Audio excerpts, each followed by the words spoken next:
एवं धर्म तीर्थ प्रेरिका प्रवर्तनी महोदय परम पूज्य गुरुवर्य श्री के चरणों में संघ विषय भारती प्रवचन द्रव्य मम जिला प्रधानिका परम पूज्य गुरुवर्य श्री के चरणों में उपस्थित धर्मप्रेमी बंधुओं, माताओं एवं बहनों,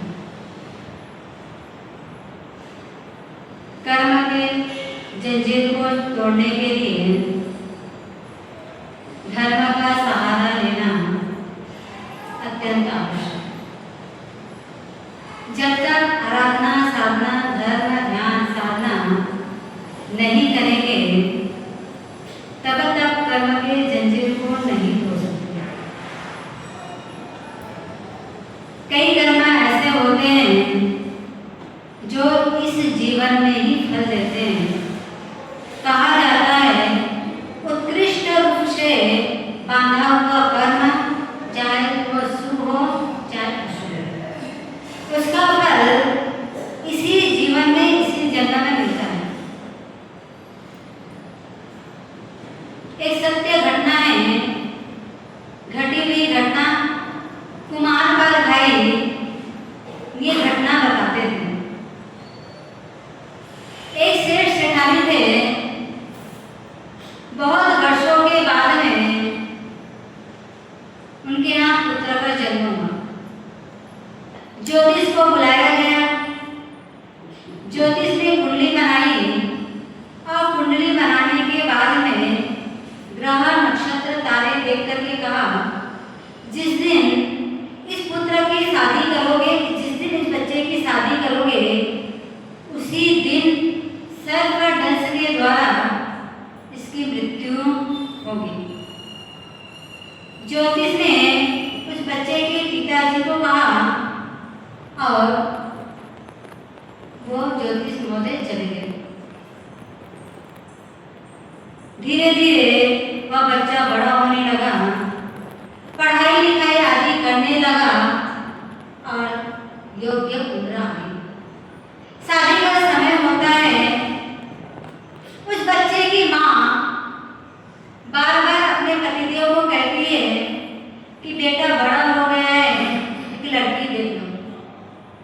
पिताजी को लगता है जिस दिन शादी होगी उस दिन मेरे बेटे की मृत्यु होगी, क्योंकि आज तक जितनी भी बातें ज्योतिष महोदय ने कही है हर बात सत्य निकली है। अगर ये बात सत्य निकल गई तो डर के कारण वो लड़की देख नहीं रहे हैं। कुछ समय होता है, माँ फिर से बोलती है कि आप तो देखते ही नहीं हो, बेटा कितना बड़ा होता जा रहा है, एक लड़की देखो, जल्दी से मेरे बेटे की शादी करो, घर में बहू रानी आएगी। बार बार पत्नी का फोर्स अब शेर जी को लगा लड़की तो देखना ही पड़ेगा।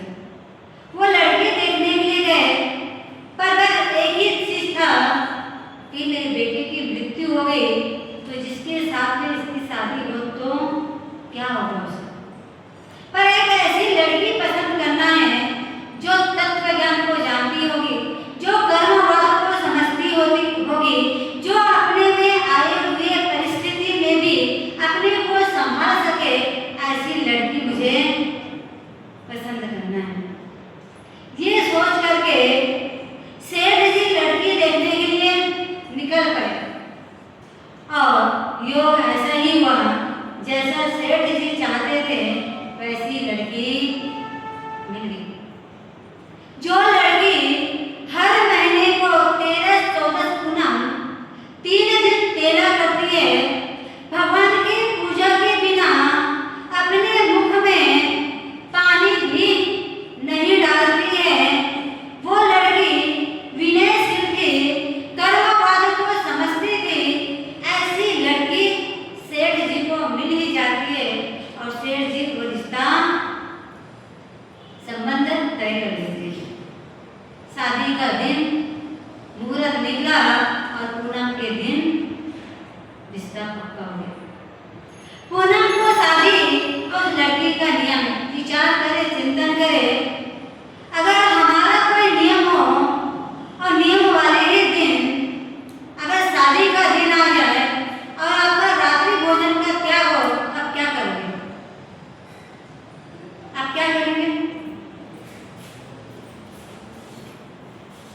क्या करेंगे आप लोग? वैसा हम लोग तो ऐसे भी पहले नियम में छूट रखते हैं, क्योंकि पूरा नियम परमानेंट नहीं लेते हैं, इसीलिए तो जाने आने का छूट लगते हैं। और कई बार छूट नहीं हो तो कोई बात नहीं, ना एक दिन तो अपन कर लेंगे, प्रायश्चित भी तो होता है नियम का। ऐसा करके हम नियम तोड़ देते हैं। कई बार लोग फोर्स से करते हैं तो हम नियम तोड़ देते हैं। कई बार हमारा मन ललचा जाता है तो हम नियम तोड़ देते हैं।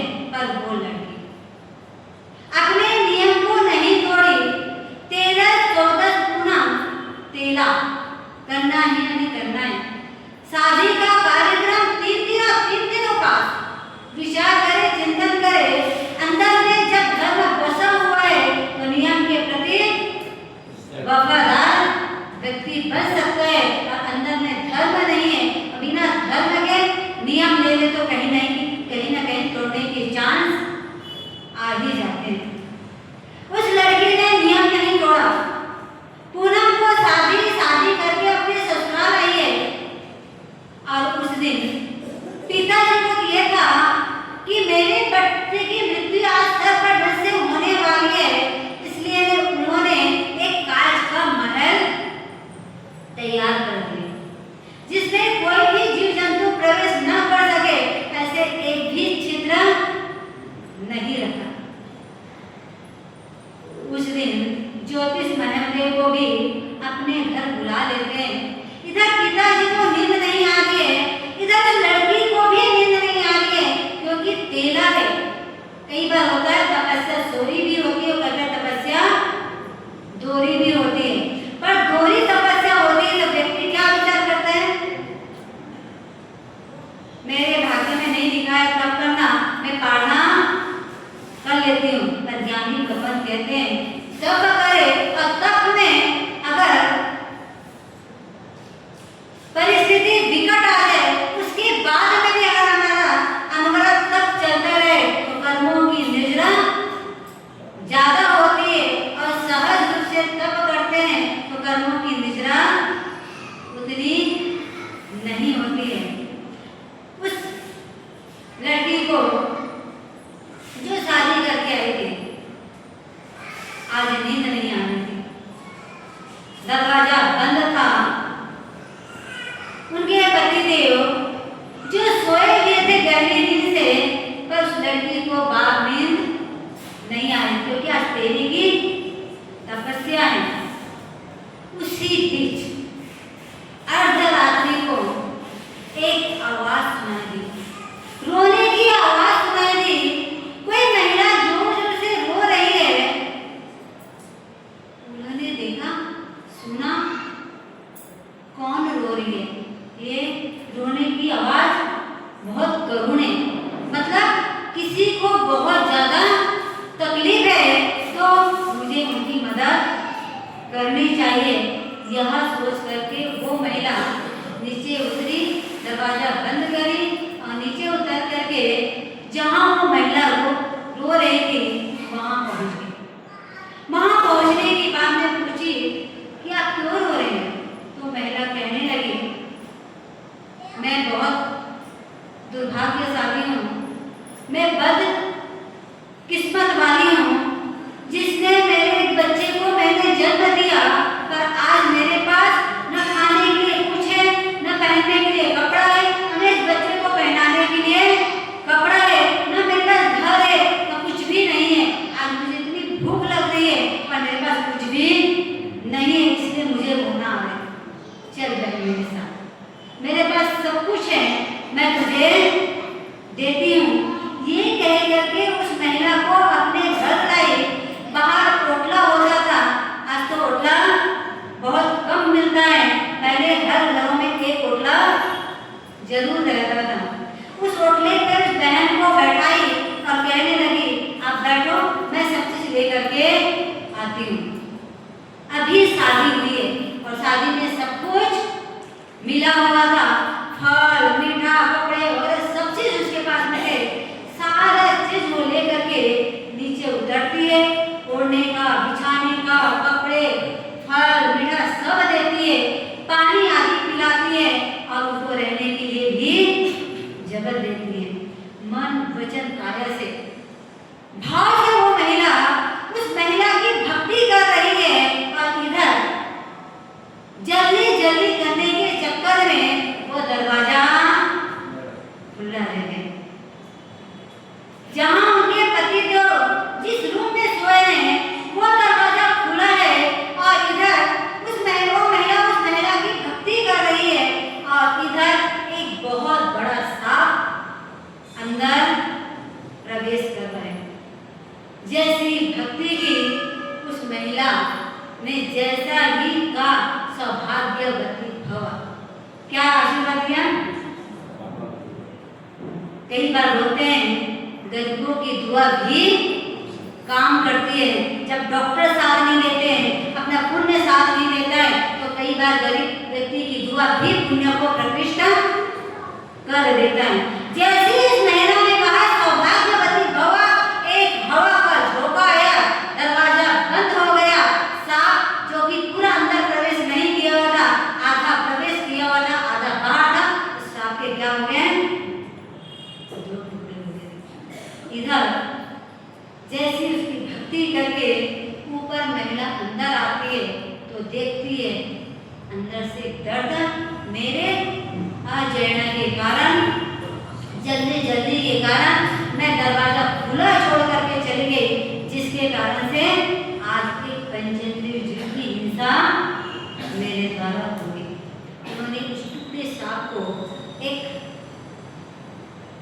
किसी बर्तन में डाल करके रख दिया, टोकरी में डाल करके रख दिया और वो महिला थक गई थी और वो भी सो गई। इधर उनके पिताजी को नींद नहीं आ रही है, यानी उस लड़की के ससुर जी को नींद नहीं आ रही है। अब क्या होगा? मेरे लड़के जीवित रहेंगे नहीं रहेंगे, सर्पदंश से मृत्यु होगी कि नहीं होगी, ये उनके मन में डर है। सुबह जैसे हुआ तो पिताजी पहुंच गए। कहाँ पहुंच गए? अपने बेटे के रूम में। दरवाजा खटखटाया, बहू रानी ने दरवाजा खोली तो बोले मेरे बेटा कहाँ है? बोले सोए हुए हैं। ठीक तो है ना सब? हाँ सब ठीक है। क्या बात है पिताजी? सुबह सुबह बस ऐसे ही मैं देखने के लिए आ गया था। तब बहू रानी कहती है पिताजी एक बात मुझे आपसे करनी है। बोले क्या? कि रात्रि में एक महिला बहुत ज़्यादा रो रही थी तो आपसे बिना पूछे मैंने फल, मीठा पानी, रहने का जगह, बिस्तर आदि और वस्त्र आदि सब चीज़ मैंने आपसे बिना पूछे दे दिया।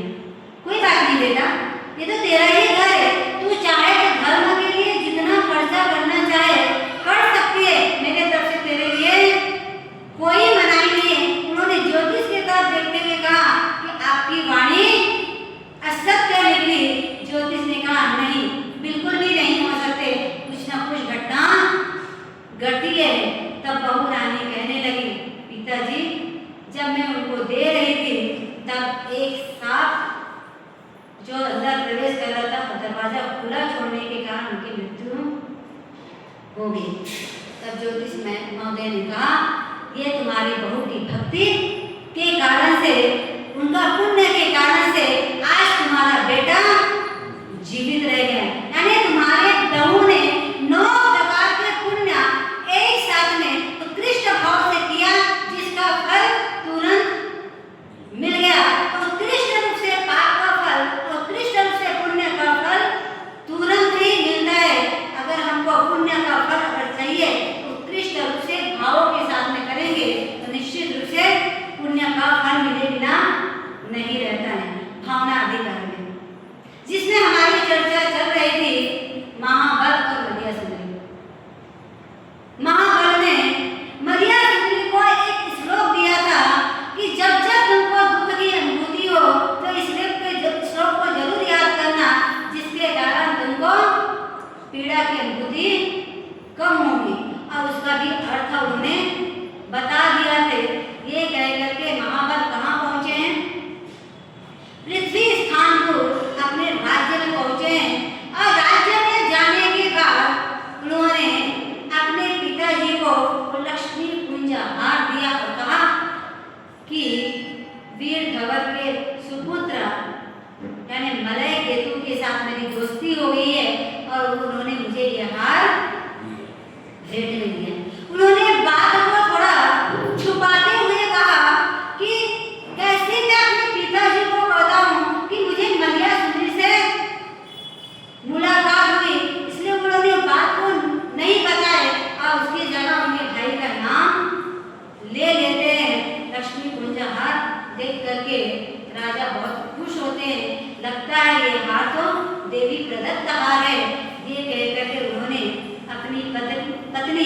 पद्मावती रानी को हार दे देते हैं।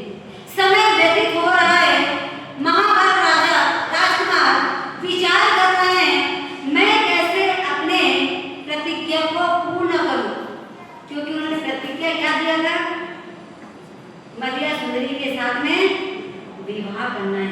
कैसे प्रतिज्ञा को पूर्ण करूं, मैं किस तरह अपने पिताजी से बात करूं, लज्जावश संकोचवश वो बात नहीं कर पाते हैं। और उसी बीच में चंद्रावती नगरी से वहां के दूत पहुंचते हैं। वो क्या संदेश लेकर के आते हैं और महाभारत राजा को क्या संदेश मिलता है, इसका अधिकार यानी ग्रंथों ने देखा होगा। कहा